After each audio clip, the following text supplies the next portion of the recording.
Crystal Palace chief lifts lid on Mark Guehi stance after failed Liverpool transfer. Mark Guehi was set to join Liverpool on deadline day, but Crystal Palace pulled the plug on the transfer and the England defender is now a free agent. Mark Guehi saw a move to Liverpool collapse. Crystal Palace chief Steve Parish has conceded that Mark Guehi now holds all the cards when it comes to selecting his next club following the breakdown of his proposed transfer to Liverpool. The England international came close to completing a switch to Anfield in the dying stages of the window before Crystal Palace withdrew from negotiations on deadline day. Currently, Guehi is poised to depart Selhurst Park without a fee when his contract expires. Liverpool have predictably been mentioned as potential suitors, whilst Bundesliga powerhouses Bayern Munich have also recently been linked with a move. Providing an update on Guehi's situation, Palace chairman Parish has acknowledged that the Eagles were unable to sanction the sale and accepts that Guehi now controls his own destiny regarding his next destination. Providing an update on Guehi's situation, Palace chairman Parish has acknowledged that the Eagles were unable to sanction the sale and accepts that Guehi now controls his own destiny regarding his next destination. Speaking on the Men in Blazers podcast, he said, "Well, we did quite an analytical look at it in terms of what do we think Mark's worth in terms of places in the Premier League. Obviously, what does it do to that mentality, that psyche, that belief system, all of those indefinables. And you know, what's the upside and what's the downside? It was a very marginal call. Mark was great about it as a person." Mark Guehi saw his switch to Liverpool collapse late on in the summer. Liverpool made the offer. It was a massive club. He was obviously interested in going, but he was fine about it, staying, if that was the decision we make. Obviously, it means all of the ball is in his court tremendously as a player, and he's got the choice of wherever he wants to go. It was a very difficult one, but I think definitely the right one. He added, "So we needed to keep Mark because the difference between us having a stellar season and having a relegation-threatened season is us winning 5 games or not. So the margins in the Premier League are very tight, and you have to remember that Michael Olise has gone. We're okay. Ebrechiez has gone. We're okay. Wilfred went. We're okay. There's a limit to how much you can keep doing that before you break down the fabric of the team." Following the decision to retain Guehi, Palace has made an encouraging start to the campaign. The Eagles currently occupy 10th position in the Premier League table and have progressed to the Carabao Cup quarter-finals following their impressive 3-0 triumph over Liverpool at Anfield. That setback represented the latest chapter in a difficult spell for the Reds under Arne Slot. The Merseyside club have suffered defeat in 6 of their previous 7 fixtures across all competitions. Liverpool linked with Bayern Munich defender, but it's not Dayot Upamecano. Liverpool is short of options in defense after missing out on Mark Guehi during the summer transfer window, and a Bayern Munich defender is being linked with a move. Kim Min-jae is being linked with Liverpool. Liverpool is being linked with a swoop for Bayern Munich defender Kim Min-jae, as the club looks to solve its defensive issues. Arne Slot's men have kept just 2 clean sheets in 15 games this season, with the most recent coming against Burnley on September 14th. Ibrahima Konate and Virgil van Dijk have both struggled to hit the heights they reached last season, while Giovanni Leoni's serious knee injury has left the Reds with just Joe Gomez as backup to the first-choice pair. Liverpool came close to signing Mark Guehi from Crystal Palace on deadline day in September, and the collapse of that deal at the 11th hour was a major blow. Guehi was on the opposite side as Palace got the better of Liverpool for a 3rd time this season in the Carabao Cup on Wednesday. But while he will almost certainly leave the Selhurst Park club as a free agent next summer, there are no guarantees that he will join Liverpool. On account of him being available on a free transfer, Liverpool is likely to face competition from a host of other top clubs in Europe to land Guehi, whereas the Reds seemingly had a free run at him earlier this year.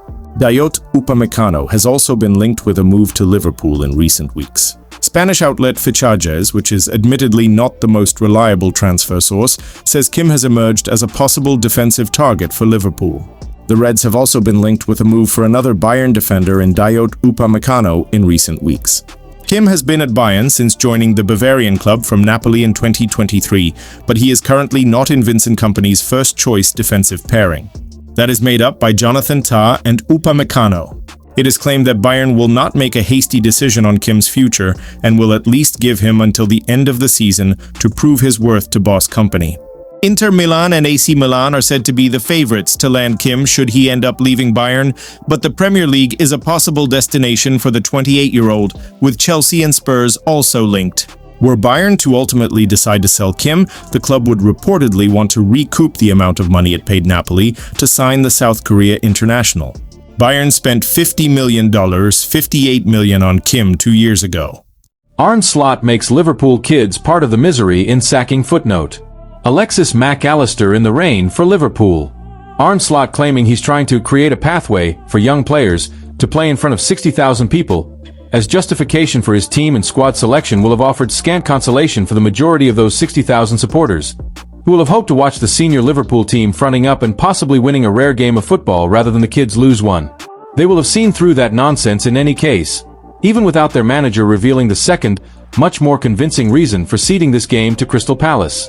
Slot added, "If we keep playing the same players, like for example I tried with Alexander Isak, with players that are missed out on pre-season, that is a big risk of another injury, and we only have at this moment of time 15 or 16 senior players available." Social media was awash with perplexed and frustrated Liverpool fans after the team's news was announced, with the squad named by Slot seen as an admission by many that the Dutchman couldn't care less about their progress in the Carabao Cup, or indeed a victory to break them from their funk. 10 changes to the starting 11 and 6 players on the bench with squad numbers in the 90s was testament to that indifference and suggests Slot believes his Liverpool stars need a rest more than the club needs a win, which is quite something after 5 defeats and 6-4 on the spin in the Premier League. The Carabao Cup has indeed historically been used to blood young players, by Liverpool and others. Rightly or wrongly, it's seen as a free hit. Victory would be nice, but resting overworked first-teamers is the priority. But the free hit and the rest should be a luxury earned by decent performances and results. And while Slot will be hoping the narrative after this game will be based around the idea that it doesn't really count as a defeat because of the relative experience of the two teams, their horrific run negates that typical leeway. The kids would normally be hailed, win, lose or draw, for doing their club proud after a game like this. Instead, the focus will be on why Slot decided to put them in the firing line for shots that should have been aimed at the overpaid flops who have slumped dramatically this season to put them in crisis. This should be a game to buoy the young players, but Slot has made them a part of the misery, with their takeaway from what will have been one of few tastes, if not their first taste, of life as a Liverpool player at Anfield being that it's a stadium full of depressed, silent fans who are understandably irritated to be watching them as Virgil van Dijk, Mohamed Salah and the rest of them watched on in their cozy coats. After Ismaila Sarr scored his 4th and 5th goal against Liverpool in quick succession just before half-time, the Liverpool fans could have been forgiven for wondering what the point was in staying to watch the second half, with no hope of a comeback given the list of teenagers Slot had to call upon from the bench. And while a Carabao Cup defeat is insignificant in normal circumstances, and maybe still won't register as more than footnote in a list of misdemeanors come Judgment Day for Slot, his complete disregard for a game of football in the midst of this crisis, the ill-deserved break he's afforded to the multi-millionaire players who have put them in it, and the way he's dressed up these young players being hung out to dry as an opportunity makes this far more of a factor in the admittedly premature sack talk than it otherwise would be. Make no mistake, this game counted. It's 6 defeats and 7 for the reigning Premier League champions. Liverpool screwed Mark Guehi transfer in biggest Premier League regret of the season. Crystal Palace captain Mark Guehi during the Community Shield. Crystal Palace captain Mark Guehi is not in the Premier League team of the season, but if there's one thing he deserves recognition for, it's being the biggest mistransfer after Liverpool failed to sign him in the summer. Liverpool agreed a deal to sign Guehi from Premier League rivals Palace on deadline day, only for it to collapse in the final hours of the transfer window. Mark Guehi's failed Liverpool move. What happened next?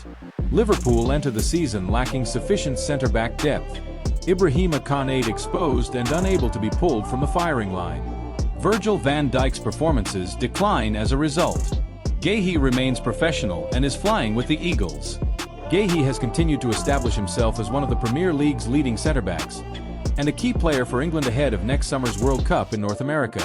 The 2026 tournament was a major factor in him deciding his future club in the summer transfer window and, after months of speculation, Liverpool and Palace agreed a £35 million fee as Guehi entered the final 12 months of his contract at Selhurst Park.